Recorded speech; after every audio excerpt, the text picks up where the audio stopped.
Good morning. My name is Steven, and I'm an organizer of PyCon Sweden. I'm also a PhD student in high-performance computing and visualization at the KTH Institute of Technology here in Stockholm. And today, we're going to have a full day of exciting program and activities, as Christine mentioned earlier in the opening. And we start here with our first keynote. So in the first keynote, we are very honored to have Tal Ben-Nun, who is a senior researcher with the Scalable Parallel Computing Laboratory at ETH Zurich in Switzerland. And his research interests include designing programming models for heterogeneous architectures, large-scale machine learning for scientific computing, and learnable representations of code. So today, he will share with us his cutting-edge research in his work on bridging the productivity, portability, and performance with data-centric Python. So without further ado, we can invite Tal to begin the keynotes. Tal, the floor is yours. Thank you, and thank you very much for having me. Welcome to PyCon Sweden, and I'm very excited to talk to you about the 3 Ps of parallel programming.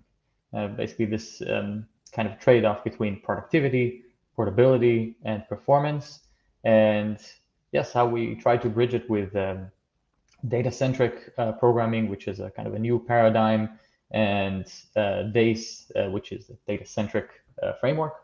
So this DaCe framework is basically a combination of a lot of work from a lot of people, so I'm not going to be able to mention all of them.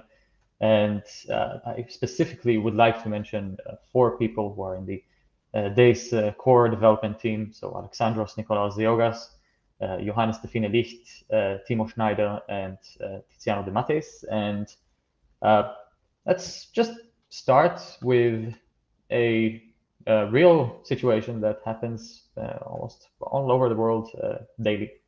So imagine that you are a scientist or a developer, and you have a problem to solve. So in order to solve that problem, you write a piece of code that solves it.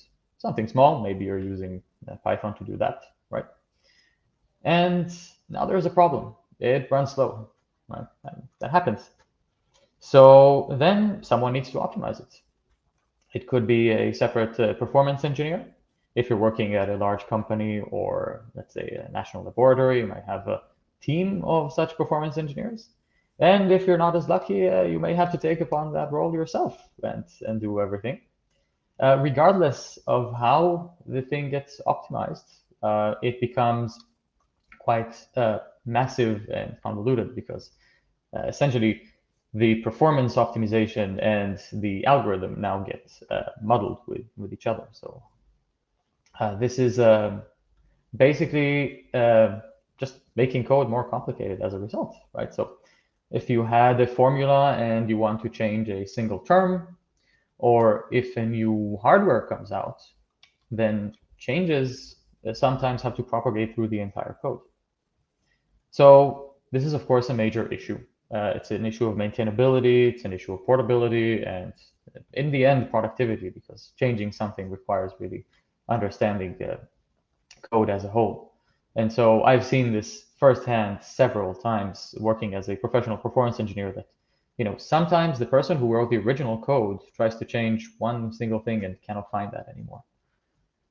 So this is only expected to get worse now that we have a really large number of hardware architectures basically coming out, especially with the rise of machine learning and these different processing platforms.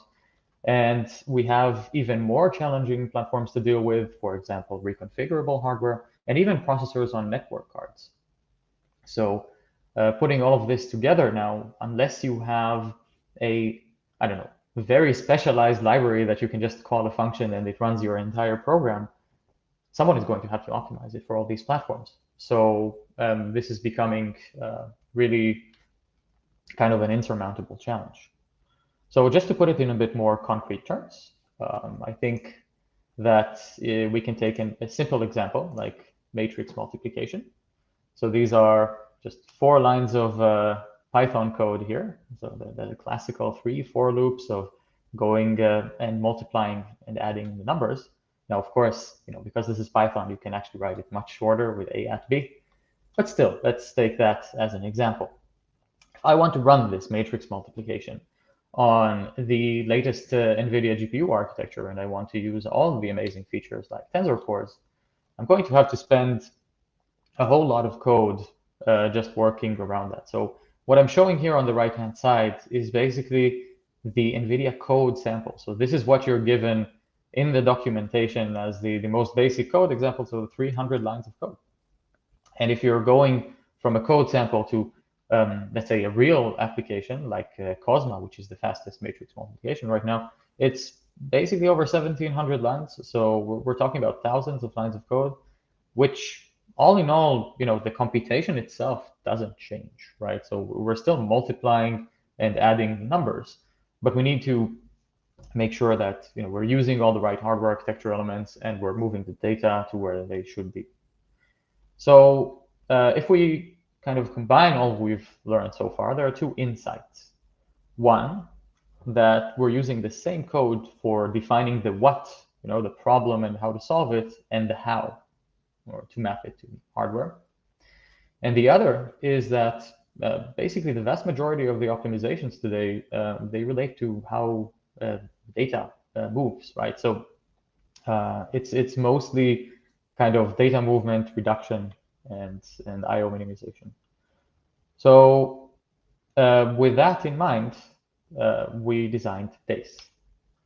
And what we're doing there is first and foremost defining sort of a separation, that we are looking at a different code for defining the problem, which is on the side here of the domain scientist, which can be defined in high-level languages, mostly Python-based. And those get converted into a data-centric program, which is represented on another file with another language. And I'll get to that language in a bit. And that now can be maintained and optimized and mapped to hardware completely separately from the original code through transformations or deltas on that graph, which means that you're not modifying your original code anymore. And even if you did, maybe you could reapply the same optimizations to the new graph that gets generated.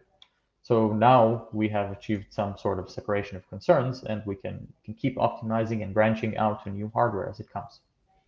Now, there is also a uniqueness to this intermediate representation in that it was designed to write or to generate code for many different platforms.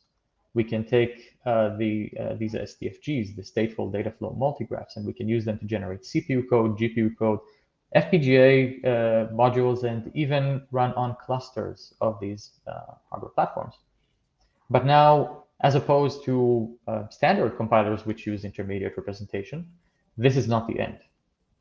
We can take these results and we can now get performance and information out of it. And we can overlay this onto those graphs back and close a feedback loop where we can analyze and keep transforming, and all of that without, again, touching the original code. So this interactive process is, again, something that I will touch. We can do that either programmatically or through a graphical user interface.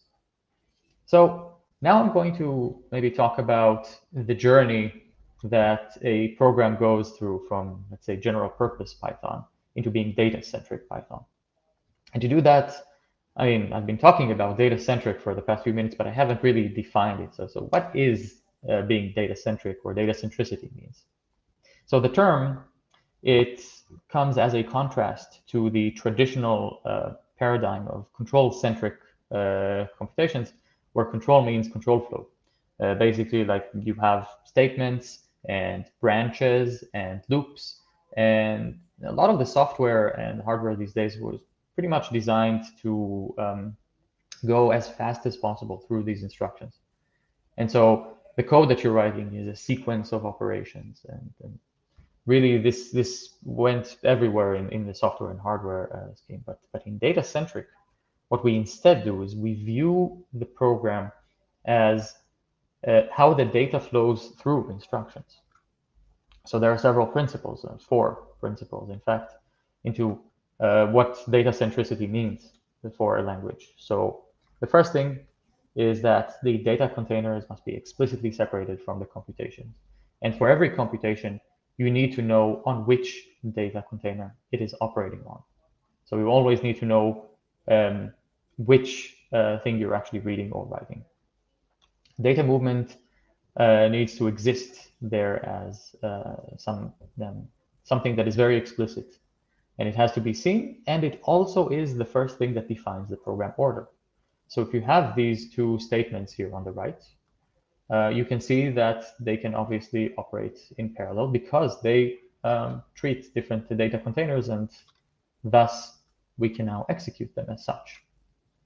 Now, as opposed to control-centric, we first look at data as the main driver of execution, and then only when data flow is not implied, we impose control dependencies.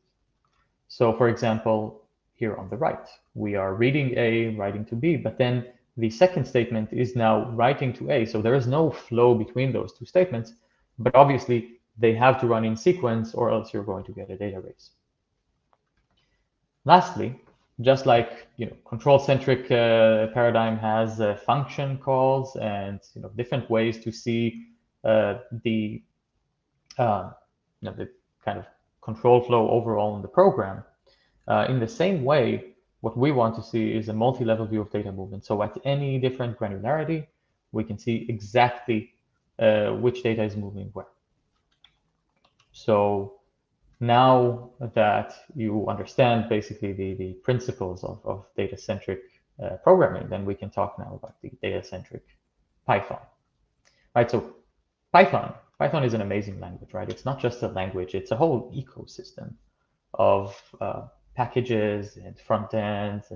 And this is basically what makes it so amazing, also makes it so challenging to optimize, right? So Python is a very flexible language. It's a very productive language. And there is, as I said, kind of a trade-off between productivity and performance.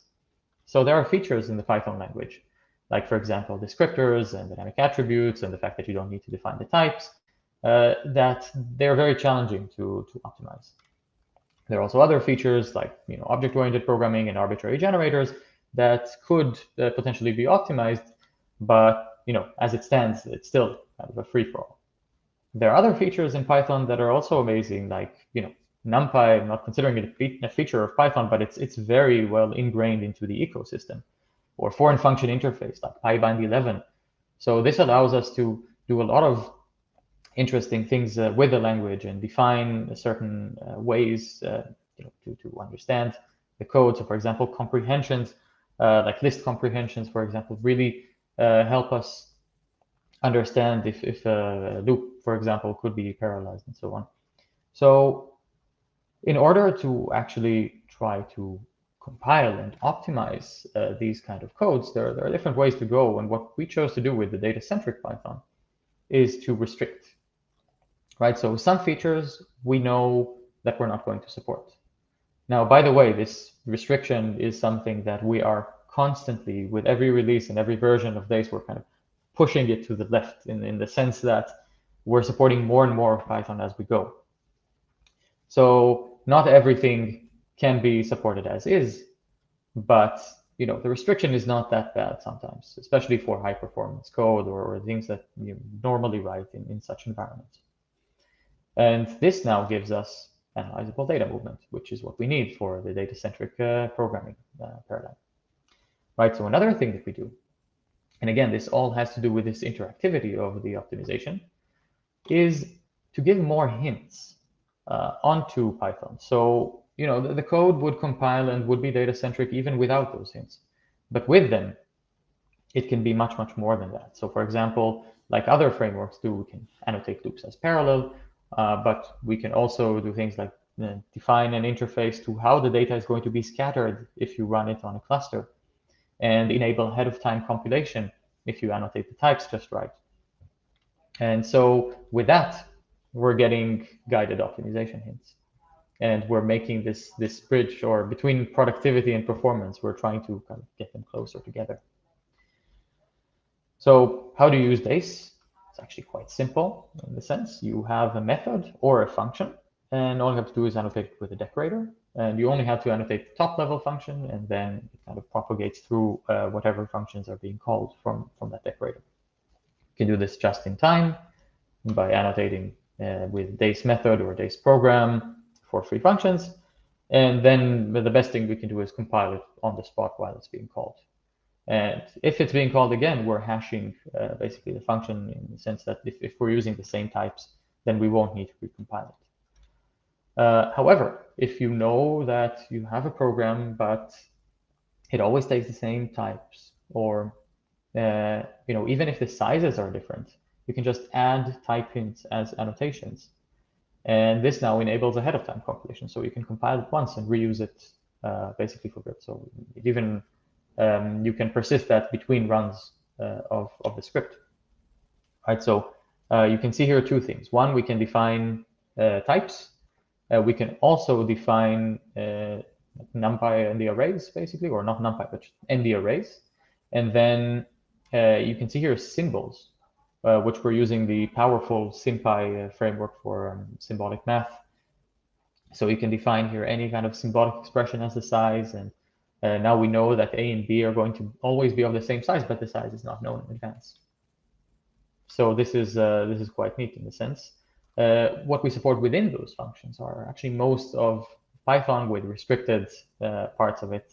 And of course, as new syntactic features come out, where we really want to support them. So it takes time, but so another thing that we do is a very tight NumPy integration. So methods and functions that come out of NumPy, we have replacement methods for them, and other libraries like SciPy as well. And this is all extensible, so you can define your own replacements very easily.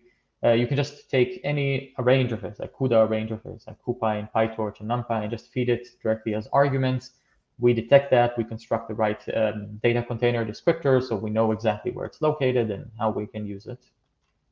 We also support just-in-time object-oriented programming, which I'll talk about in a bit. So this is object-oriented programming, but when you know all the classes at compile time. Constant folding, and then one of the kind of interesting features that basically once we have the data-centric representation, we support type and shape inference. So if you're accessing some subpart of an array, then we know its size, if it's real or symbolic, and then we can also give you out-of-bounds checks. The things that we don't support right now are Python containers as arguments. So for example, list and set and dictionary, because those are very difficult to analyze from a data flow perspective. So internally, they may be represented as linked lists or trees. And so we can use them in a limited way, and I'll get to that in a bit. But right now, we don't use them in general as arguments. Other things, like if you have a class and you're adding new fields live while the function is running, then that's also not allowed. Any kind of dynamic typing. Control-dependent variable state, one of the kind of nice but also awkward features of Python. You can define a new array, right, inside some kind of branch like we have here. And then you could use y outside of the branch. So potentially you could use it even if x was not larger than 5. And then we will raise some kind of exception or that won't work, right? So when we're trying to compile code like that, obviously we can't. So we're just going to fail in these cases. So obviously we can use y within the if, but not outside. And lastly, parametric depth recursion. So recursion, I mean, this is very much a control-centric concept. It works amazingly well on CPUs, but I wouldn't even dare try to do it on FPGAs, right? So this is not something that is very portable in that sense. And so once we detect that, I will show you exactly. We just say this is not a data-centric function.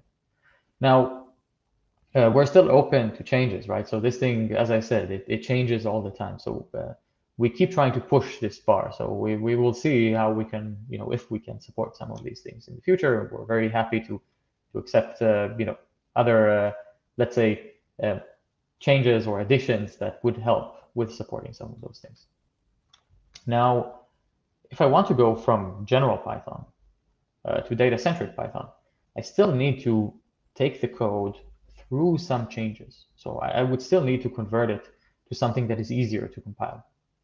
Because obviously, I cannot just compile a method here, like this call function, as is, right? I mean, I don't have self, and I don't have access to Python objects, and I don't really, turns out, I don't really need it, right? So one interesting thing about methods and about functions in general in Python is that they're defined by their parameters, but they're also defined by the things that happen outside of those functions, right? So their closure, so to speak, defines the function itself. And so what are methods, if not functions that are bound to a specific object? So we run a pass, and all of these passes that I'm going to show in this slide are completely like AST-based, so abstract syntax tree-based Python passes. So they go from Python to Python. And in the sense, you can even import those passes and use them in your own compiler completely separately from DaCe. So it's something that we just provide, and you can use that. So it's not DaCe specific. So for methods, we can take their closure and then just say, okay, it's actually a free function that receives some kind of self queue and glob B from the outside here. Then we go and we try to fold all the constants. So if we have here some code, I mean, it's going to be very control flow based, but if you can actually look at the function and look at everything but its closure, like for example, some value here on the outside, most of these if conditions or most of these branches don't even need to be evaluated when we're compiling the code. So in this pass, we try to aggressively fold all the constants that we can and all the globals that we can. And so here, this would essentially put this 123 larger than 10 right into the code. This also applies for more things. So for example, here, as I said before, Python containers are not supported as arguments, but if they're constant, like in the for loop here, so you can see A and B, and then we can use that loop and we can unroll it, right? So all of these are just Python to Python passes. And the next step is that basically, you can unroll any loop, right? But we don't necessarily want to, right? So if it's a range as a generator, right, I do want to see that as a for loop. Maybe I can execute this in parallel.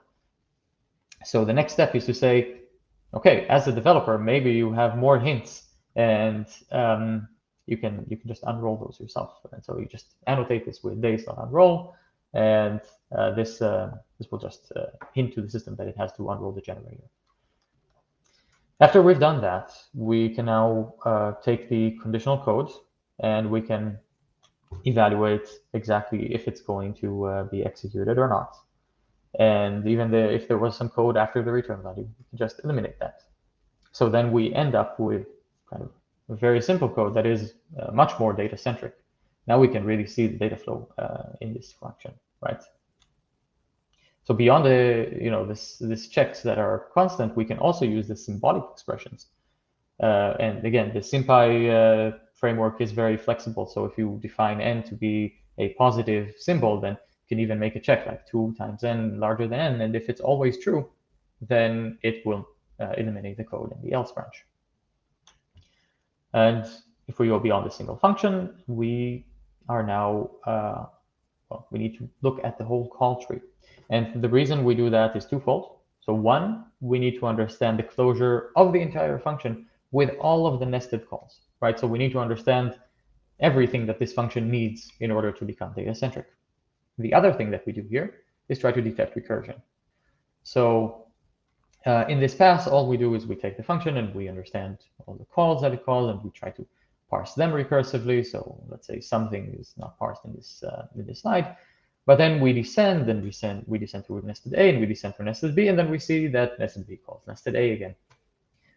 At this point, we see that the chain of functions has a loop. And then we say, okay, so that's recursion, potentially parametric depth. We're not going to touch it. We're going to say this is not data-centric. So you can either use a callback for that to call back into Python, or you can define your own replacement, but it's not going to be parsed as part of data-centric Python. The last step in this whole process is ensuring that we don't have problems of aliasing. So aliasing is when two memory pointers point to the same memory or to overlapping memory. So this creates now problems for us. So take this, for example. You have A here and the class B that extends A, and the self.r2 is exactly the same as self.r. So in our method, as we do our closure resolution, we will now see that those are two different arrays and maybe execute them in parallel. Obviously, this is not correct. So in this array consolidation step, we detect that it's going to be in the same memory region and replace the array with the right range and the right array name. So therefore, we consolidate all the arrays that point to the same place. So now we have some sort of data-centric Python representation. So it's way more analyzable, it's way more convenient for compilers. And now we can see how we can transform it into this graph representation here in the middle. So in order to look at this graph representation and transform it, we need to understand it first. So let's look at it in a bit of a deeper level, right? So this representation is similar to other data flow representations that have been proposed already in the 80s and the 70s. And let's say we have a computation here, x squared plus sine of x over pi. We can put it in a box. And in order to compute the contents of this box, we need x to come from somewhere, which is denoted by this memory regions are oval nodes. And it needs to go somewhere else, so y has to go. From this point on, as I said before, all of the optimizations are kind of, in today's world, most of the optimizations relate to data movement. So we can close this box. We call it a task bed.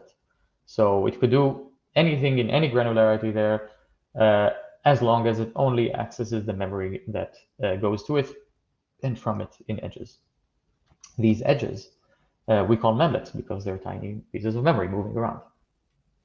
And now we can name these memory regions A and B. So these are now our data containers.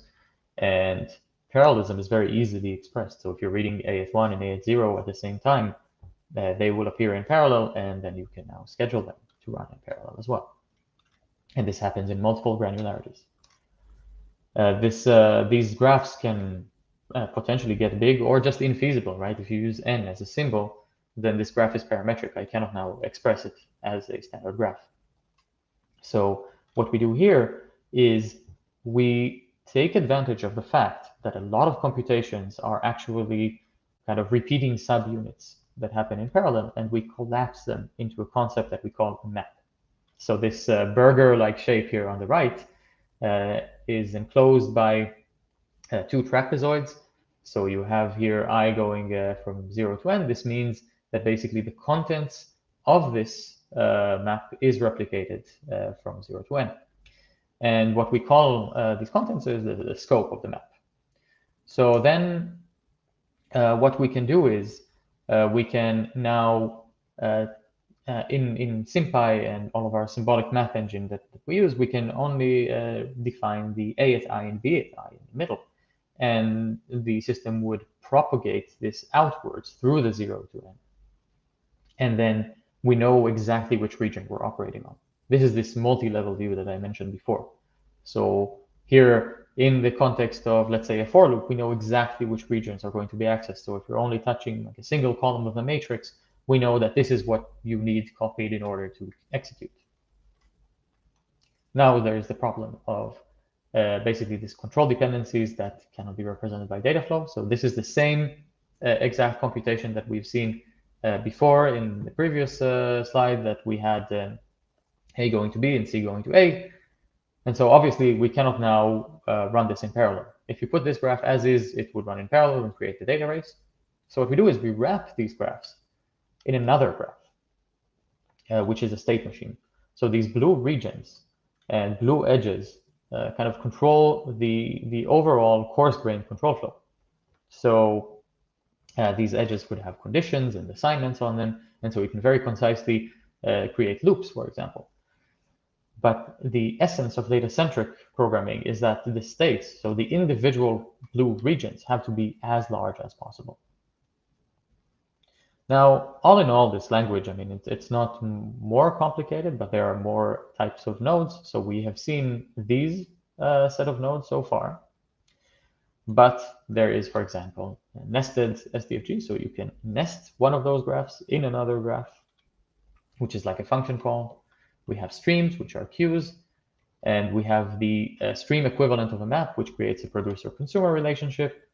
And in some memlets that are going into the same region or the same memory location, we annotate them visually in a bit different way so that you know that the writes can potentially be conflicting, and define a function that says how do you deal with that conflict.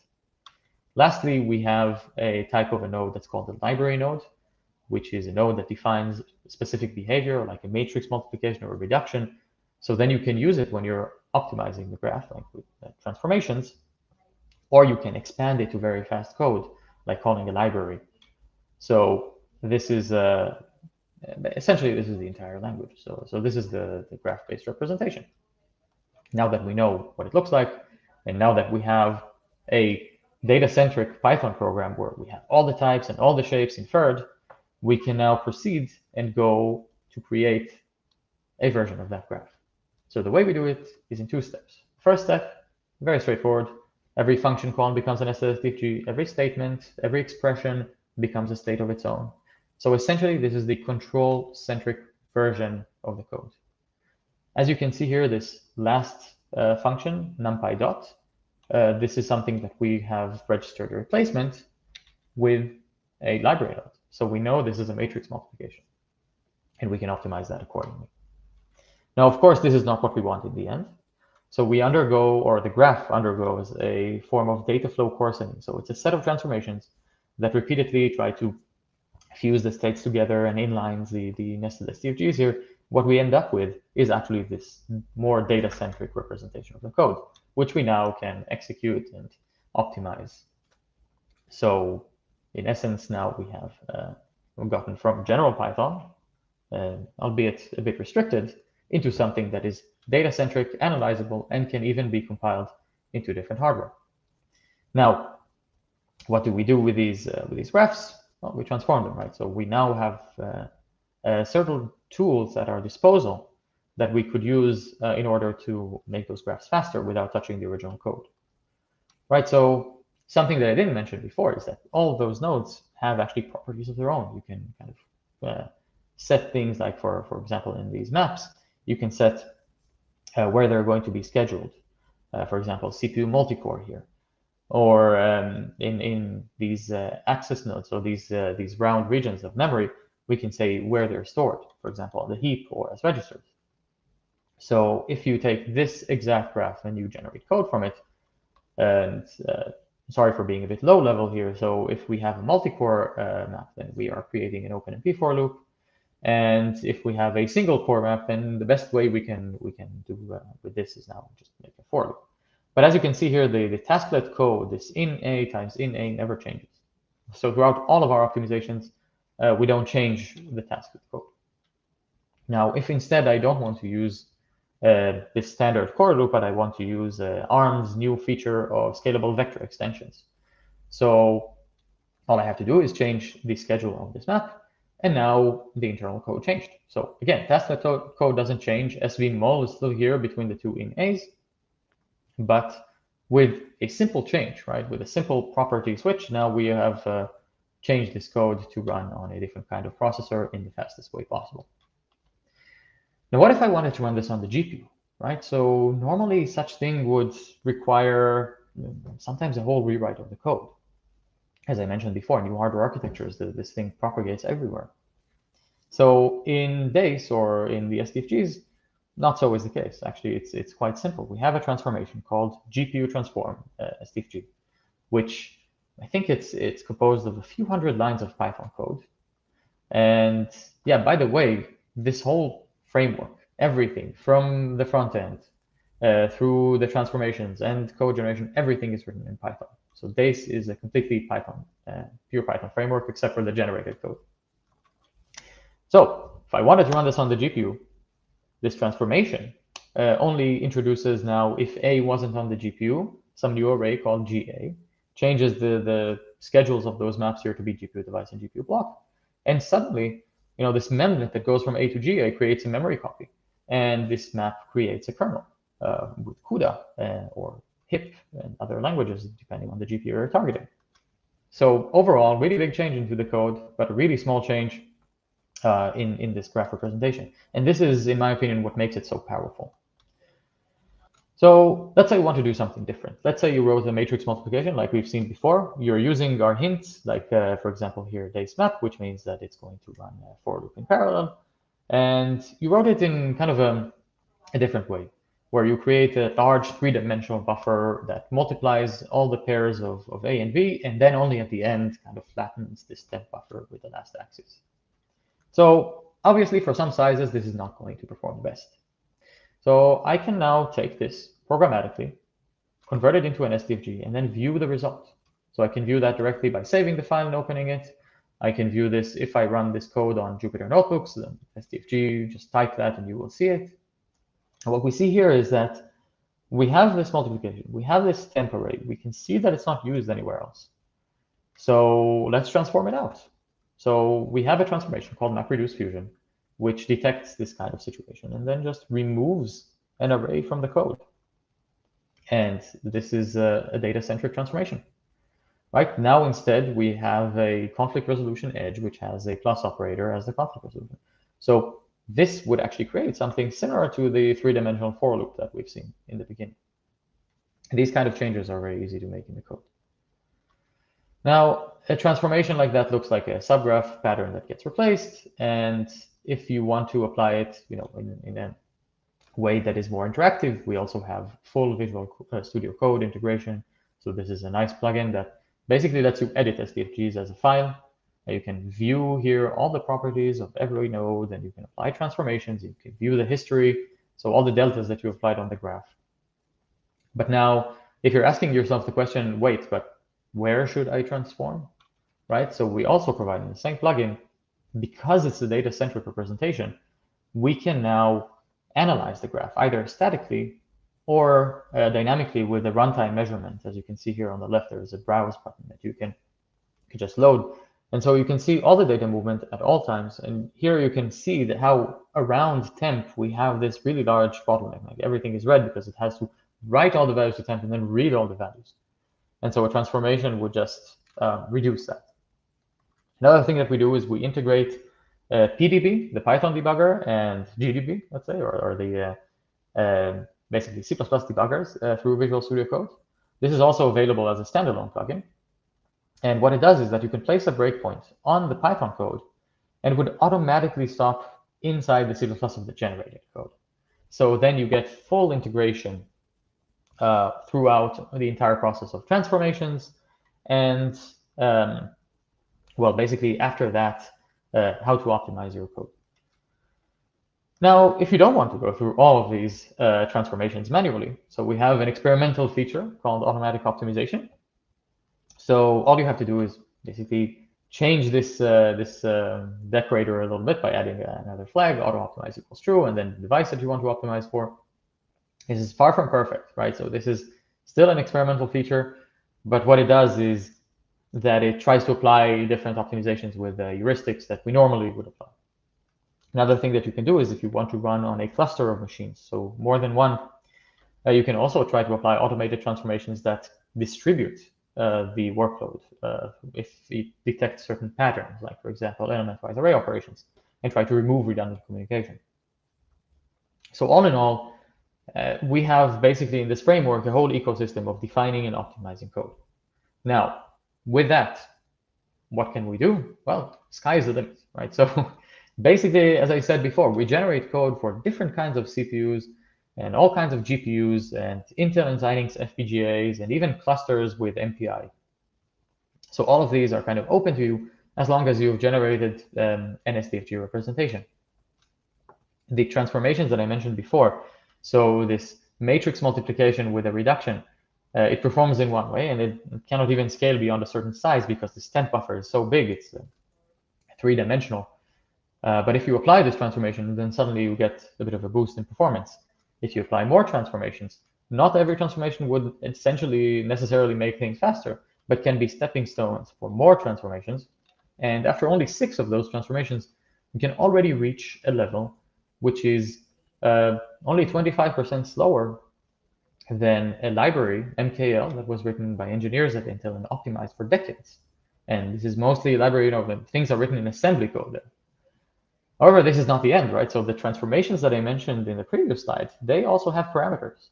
So if you tune the parameters, like for example, the tile size, you can get to 98.6% of the performance of MKL, which is not too bad for some Python code, right?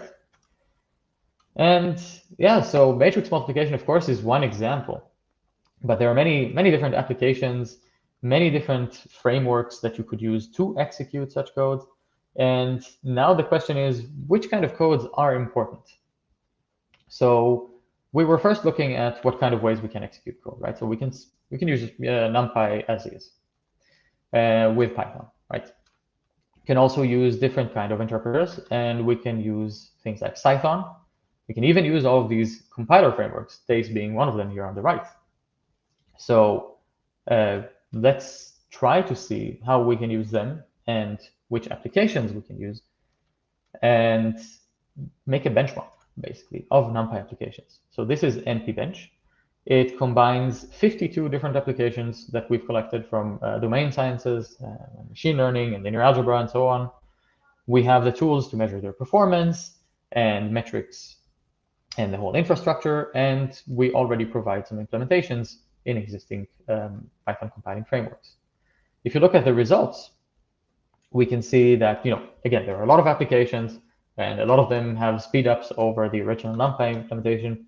But in general, the DaCe framework with the automatic optimization flag that I mentioned before can get a pretty decent performance, 10 times faster on average than NumPy. And what's the most important here is that in the domain sciences like weather prediction, chemistry, graph analytics, and machine learning, we can get much faster performance than the other compiling frameworks.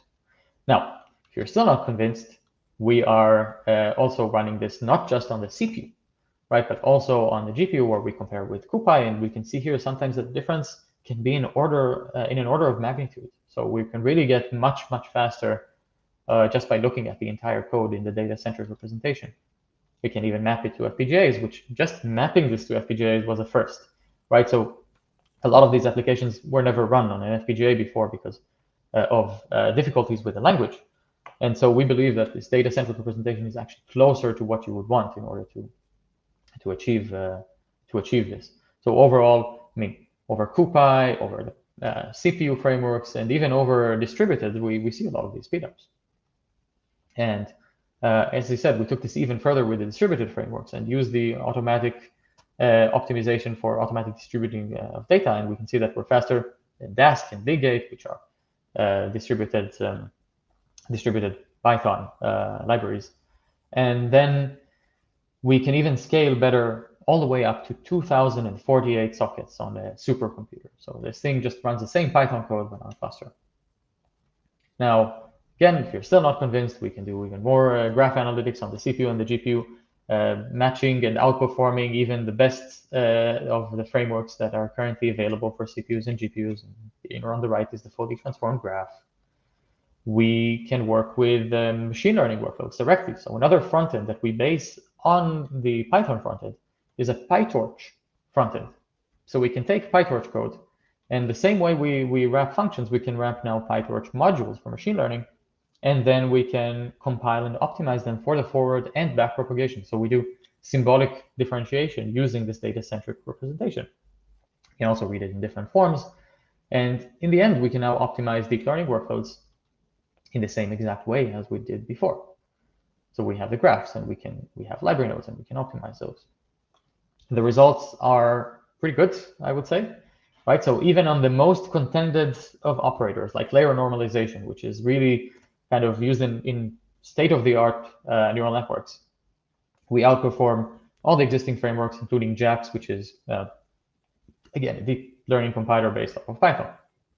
What's more interesting is that on certain layers that are not well optimized, like MISH, for example, which is used in object detection, we still get the same performance benefits, but this is now driving research towards where it should go, right? So we can now have data scientists trying different neural networks and still optimizing them, even though they're not the popular networks and layers that people use.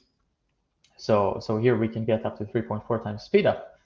And in full neural networks, we have convolutional neural networks like EfficientNet, where we're the fastest, and BERT large, which is a transformer, were also the fastest. And so in the paper down below, there are, I think, 10 different kinds of neural networks, and some of which we're faster than any existing compiler just by using this data-centric representation.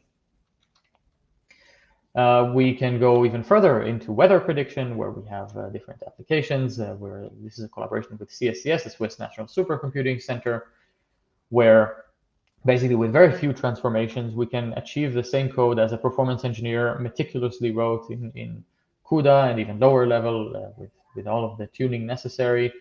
And this goes even further than that. So we have already have experience with a full weather model where we take 16,000 lines of Python code distributed over multiple files and have this DaCe program decorator on the top, and then convert the whole thing into one big SDFG, and this now gives us speedups.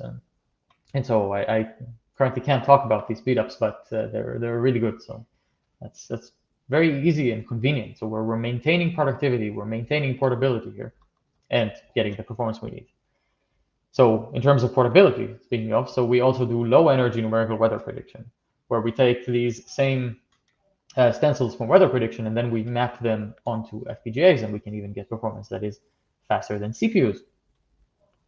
Going even further than that, so there's a whole application called Omen, which is a quantum chemical simulation, which defines how heat is dissipated in a single transistor in a processor.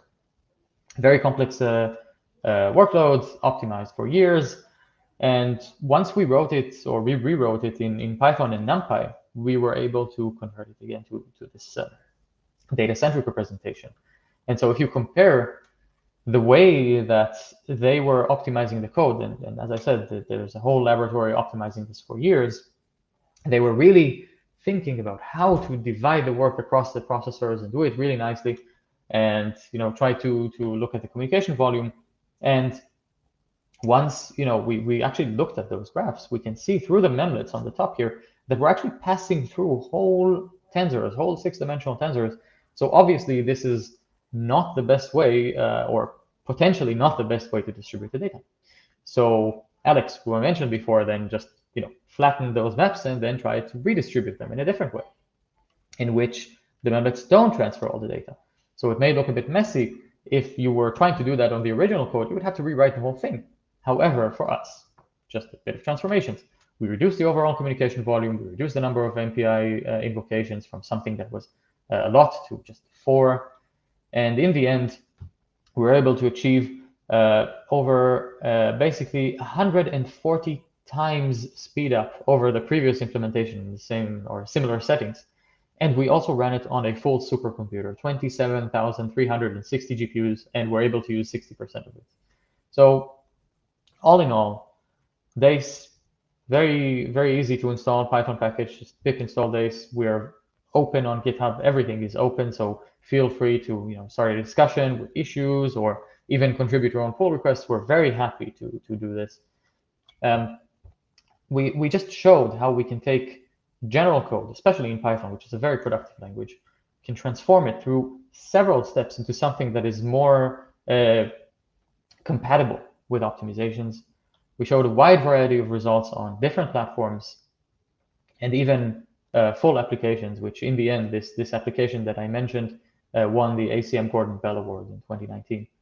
So thank you so much for your time. If you're interested in working even closer with us, we have open PhD and postdoc positions at SPCL at ETH. So feel free to contact us in any way, and I'm open for questions. Thank you. Thank you very much, Tal, for this very interesting keynote. So I guess we can start the Q&A session now. So please feel free to use the comment box in YouTube to type us. So there will be some delay for around like 30 seconds and so on. But in the meanwhile, we already have the first question. So thanks, Tal. How does the interaction between the user and the DaCe optimization engine looks like? Is it also in form of a Python program that expresses which transformations to apply and the order and so on?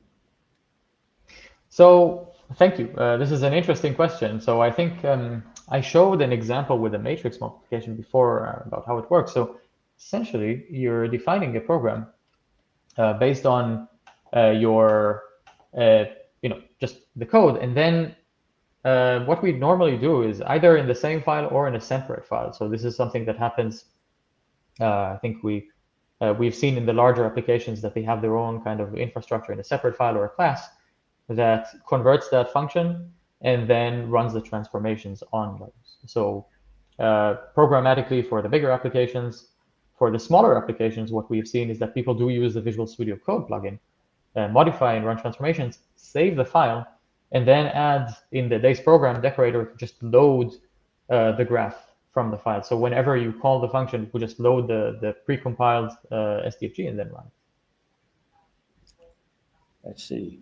And then we also have a follow-up question also from Ari. So regarding your automatic optimization engine, how does the performance results look like? And are they as good as the results you presented on the slide? If not, is there anything missing, or how do we go there?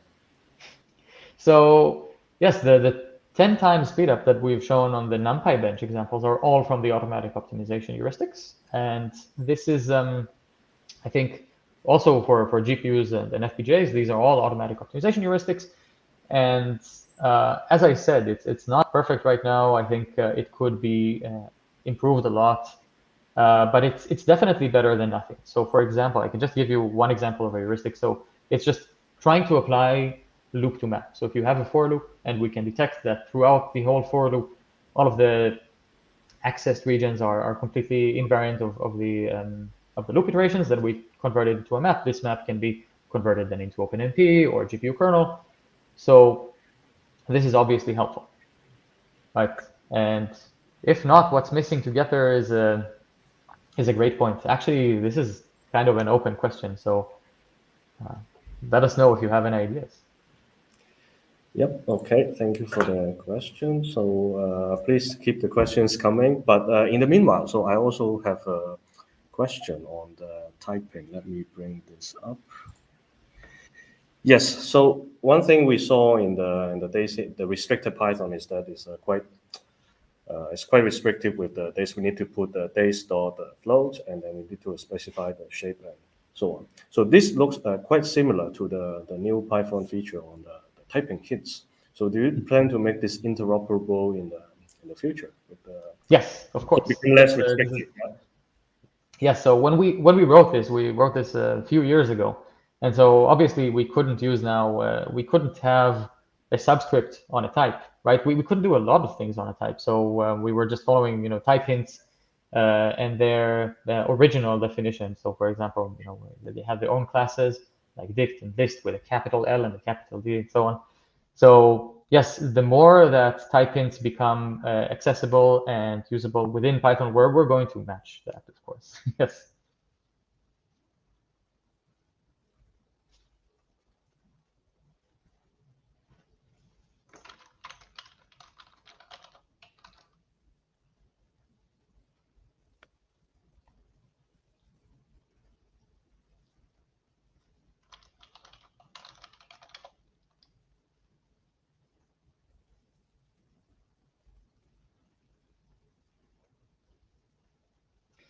So I couldn't hear the question, but I can see the question. Maybe I will try to answer that. Muted, that's why.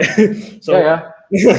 Yeah, I saw the question, so I can maybe so answer. one question. So some people working in the industry on data science application, what they might be interested is if DaCe can potentially support like notebook-like system, for example, Jupyter notebook with a Spark cluster in the back and so on. Yes, so we already support Jupyter notebooks completely, right? So this is a very tight integration. So when you try to look at the SDFG or state or anything like that, then just typing that, you would see immediately within the notebook. So as the output, we have this view. Now with clusters, I think it operates the same way. We have at least one user who is using parallel Jupyter notebooks or distributed. And I think the main thing is to be aware that, maybe don't try to compile the code on all nodes at the same time. But what they did was just add a condition there, like if, I don't remember exactly how, but it's possible. So just make sure that you compile it on one of the nodes and not everyone. Yes. Yep. Okay. So Regarding the transformation, so earlier, so you mentioned that, for example, in the example you talked about on the recursion, so you detect that there is a loop, and then DaCe will think, okay, this is not data-centric code, and I'm not gonna transform it. So in reality, so if you have a code like this, and they successfully recognize this pattern, so will this part of the entire DaCe program still be executed in the Python side? So that is an excellent question. So for the current release, it would just complain. So it would say there is a data-centric syntax error that says this function doesn't have a replacement and it cannot be parsed. So at this point, we're not doing anything. Mm-hmm. In the next few versions, we're planning to automatically generate a callback into Python land, where essentially we already do this if you do it explicitly. So if you define a callback explicitly, you can go back, and we do use, right now we use NumPy to just take the pointers that may have been created in the generated code, which is in C, and cast it into NumPy with all the right strides and all the right parameters. But the plan is to automate this feature. So to start using something like dlpack, which can take pointers from different kinds of arrays, even on GPU. And then we can also kind of, instead of emitting an error, just emit a performance warning saying, look, this function is not parsed. It's becoming a callback. So we're working on it, and this should be in the next release. So something we're actively working on. So it's an excellent question. Yep.